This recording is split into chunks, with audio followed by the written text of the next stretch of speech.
Tibet is often seen through a lens tinted by its modern-day subjugation to China, but once upon a time, things were different. In the early medieval era, Tibetans were an ambitious, warlike people who struck fear into the hearts of their enemies. That might surprise you, but it shouldn't. Tibet was not always a land of smiling monks. It was a dynamic society full of romance and adventure.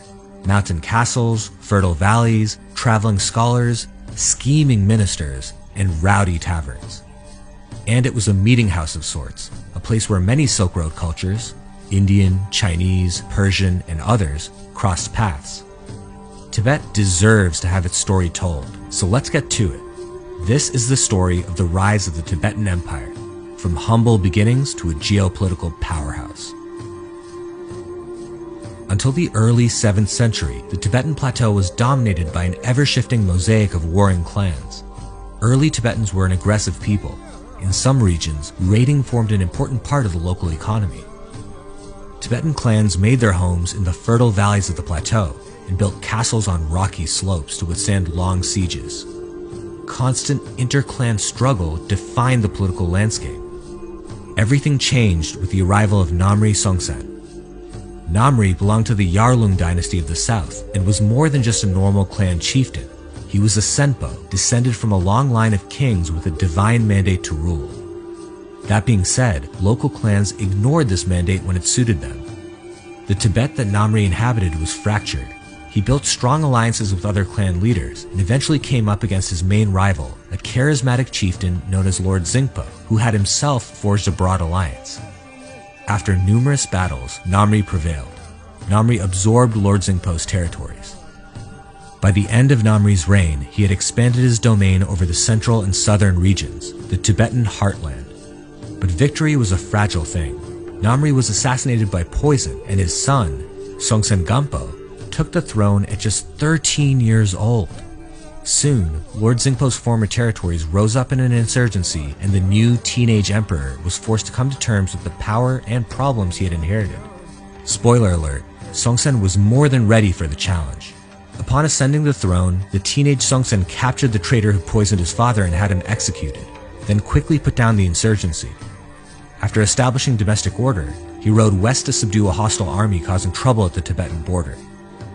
Now an adult, it was time for Songtsen to build a true empire.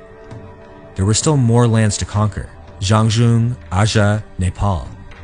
As long as these buffer kingdoms remained, Tibet could not become a truly influential power in the region, for beyond these three kingdoms lay even greater opportunity. Whereas his father had been content to forge alliances with neighboring kingdoms, Songtsen had greater ambitions. He aimed to conquer them instead. Having established a new capital at Lhasa, he set about this long-term goal in comprehensive fashion. The 630s were an important decade for the growth of the Tibetan Empire. First, Songtsen married off one of his daughters to the king of Zhangzhung. She became extremely unhappy with her marriage, and after just a few years began to work as a spy for her father, sending him detailed reports of Zhangzhung royal and troop movements. Using this information, Songtsen sent an army to ambush the Zhangzhung king while he was away from his castle. The sneak attack was incredibly successful. Songtsen's army killed the Zhangzhung king and defeated his armies. All of their territories were absorbed into the growing Tibetan Empire. During this decade, Songtsen not only invited experts from India, but also sent emissaries to India to absorb the rich political, religious, and linguistic traditions of the subcontinent. For example, we know that a medical conference was held in Lhasa, and Indian physicians were invited to speak. According to Tibetan histories, Songtsen Gampo's minister, Thonmi, traveled to India and devised the classical Tibetan script using various Indian scripts as a base. Thonmi learned Indian writing systems from a renowned guru. His Indian guru gave him a new name, Sambhota, meaning the good Tibetan. After returning to Lhasa, Thonmi taught the script to the aristocracy. This led to the creation of ongoing literary works, translations, court records, a constitution, and a codified administrative system with Buddhist legal overtones. Quick note, the administrative system implemented by Songtsen created a forced military draft with regional divisions that crossed beyond traditional clan borders. In many ways, the administrative system deteriorated the independent power of the clans, at least to some degree. But Songtsen wanted to position Tibet as a dominant political power in the subcontinent too. An opportunity opened up when the king of Nepal, Narendradeva, was ousted in a coup and fled. Songtsen provided Narendradeva and his court a decade-long exile in Lhasa. Fun fact, during this time, Nepali craftsmen in Lhasa helped construct Tibet's oldest Buddhist temple, the Jokang Temple, featuring architectural elements typical of Nepal and the subcontinent.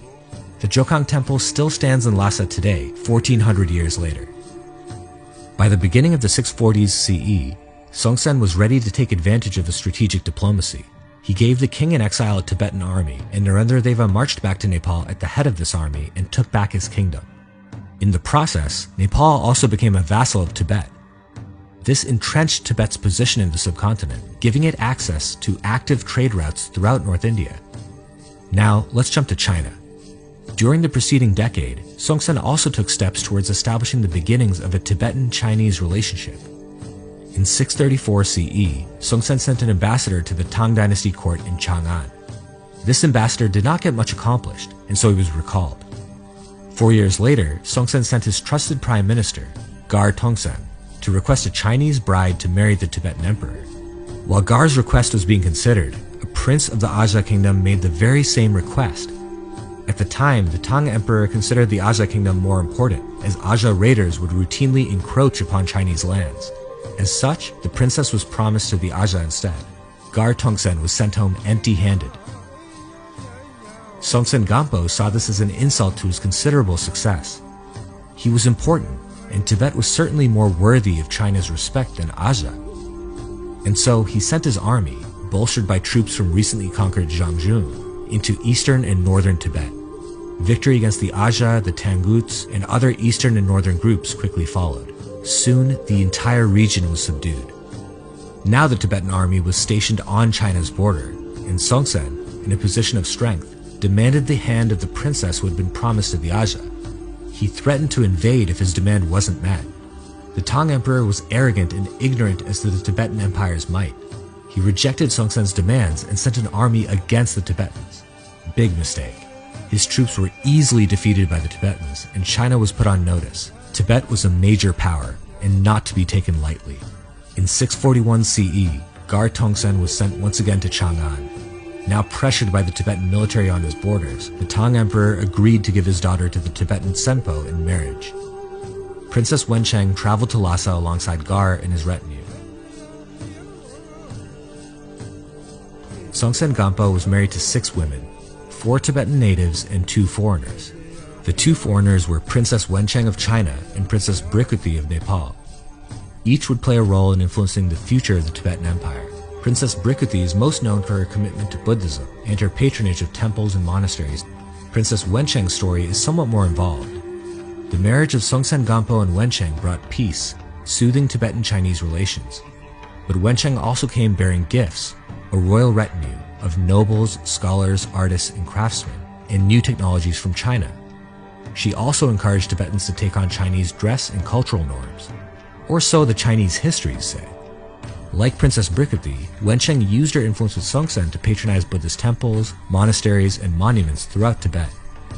Speaking of Buddhism, Songtsen Gampo is popularly known as the first Dharma king of Tibet, and it's during his reign that the Buddhist religion gained a foothold in the region. But it was only a foothold.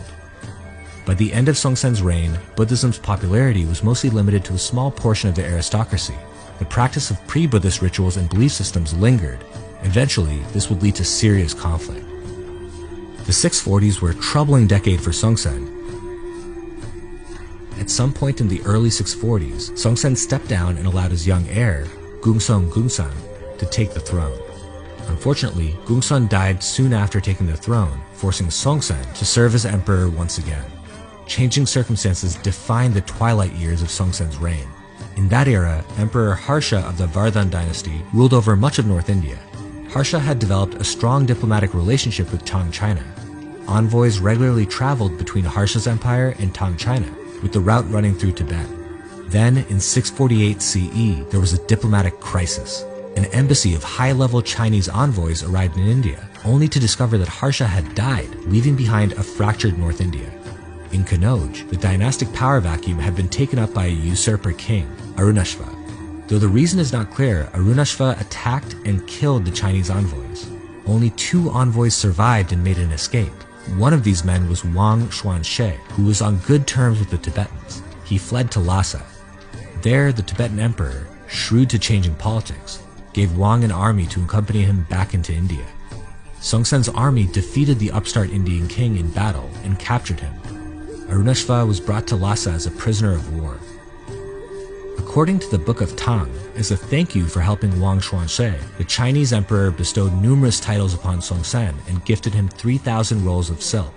He was so gracious, in fact, that in 649 CE, he granted Songtsen's request for silkworm eggs, mortars and presses for making wine, and workmen to manufacture paper and ink. Now that's a valuable technology transfer. Just a year later, after proving Tibet's might, Songtsen died. His remaining heir, Mongsong Mongson, was just 3 years old, a toddler, and so Prime Minister Gar Tongtsen, yes, that one, stepped in to serve as regent. The Gar clan's moment had finally come. With Songtsen gone and the new Senpo just 3 years old, Gar Tongtsen had the power and freedom to mold the Tibetan Empire to his vision. Luckily for Tibet, he was an impressive de facto leader. Chinese historical writings rave about Gar Tongtsen. Although he was literate, he was naturally wise, resolute, strict, and honorable, a brave warrior and a skillful general, making him a most successful regent. His ambitions matched those of the deceased emperor. By 663 CE, the Aja had still not come fully under Tibetan control and returned to governing itself as an independent state. Gar Tongtsen crushed the Aja and other groups in a decisive campaign that fully integrated the region into the Tibetan Empire. After this defeat, the Aja gradually became Tibetanized, taking on Tibetan language and culture. Censuses were conducted, imperial taxes were imposed, and armies were recruited. Aja was part of Tibet now. But Gar Tongtsen was still not satisfied. He saw opportunity in the lucrative overland Silk Road. China controlled the Silk Road routes through distant colonial territories, and so Gar first sent Tibetan armies across the mountains into Kashmir, then, allying with the Turks, took the Kashgar region and Silk Road cities like Khotan. This cut off China's overland connection with India and Persia. From there, the Tibetans conquered much of the Tarim Basin. Fun fact, the Tibetan invasion of Khotan is associated with the abuse of Buddhism and its institutions. Khotanese records indicate that the red-faced warriors of Tibet desecrated its monasteries, stupas, and art, and burned its gardens. The Khotanese princess saved many structures by bribing Tibetans who were seen as being motivated more by monetary greed than anything else. Tibetans are portrayed in Khotanese writings as having the ambition to destroy the Buddhist religion. This may be surprising, but it's worth pointing out that at the time, Tibetan interest in Buddhism was limited to the Lhasa aristocracy. Frontline soldiers would not have had any connection to Buddhism in that era. Anyways, back to Gar Tongtsen. When Gar Tongtsen died in 667 CE, the Senpo, Mongsong Mongsan, did not have the influence to oppose the de facto leadership of the Gar clan. Instead, Gar Tongtsen's sons divided the empire amongst themselves and ruled each area as pseudo-independent warlords. Conflict between the Gar clan and the Senpo was inevitable. The power of the Gar clan would finally be broken by Songtsen Gampo's great-grandson, the Senpo known as Dusang. In the 690s, the descendants of Gar Tongtsen began to lose their footing.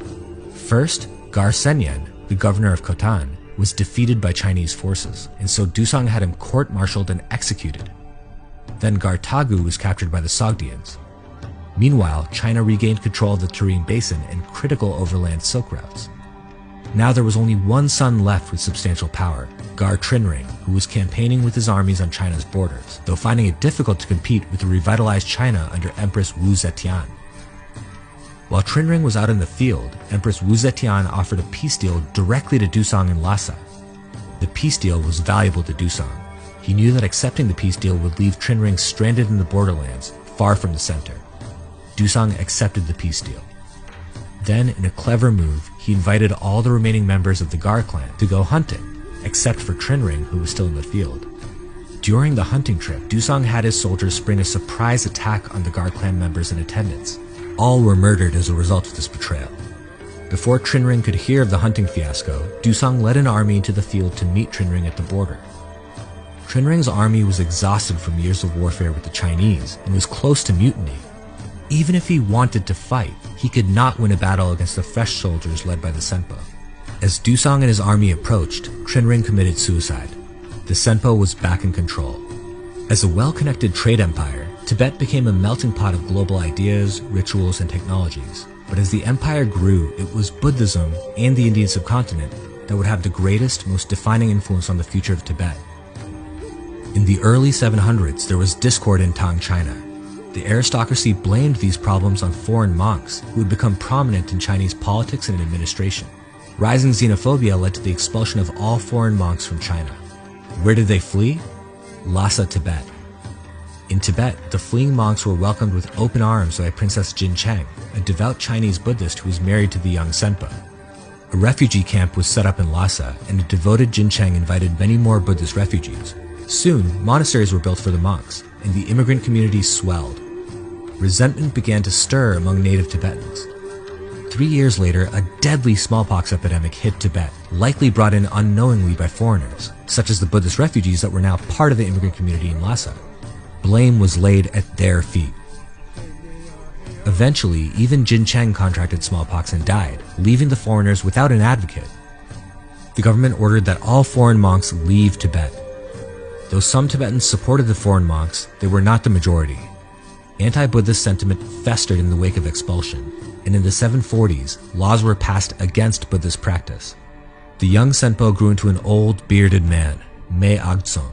And though the Tibetan Empire seemed stable from the outside, the court swirled with intrigue. Me Agtson was killed by assassins hired by 2 clan leaders. Just when it seemed as though the Senpos would disappear, the greatest of the Tibetan emperors took the throne and changed the future of the region forever.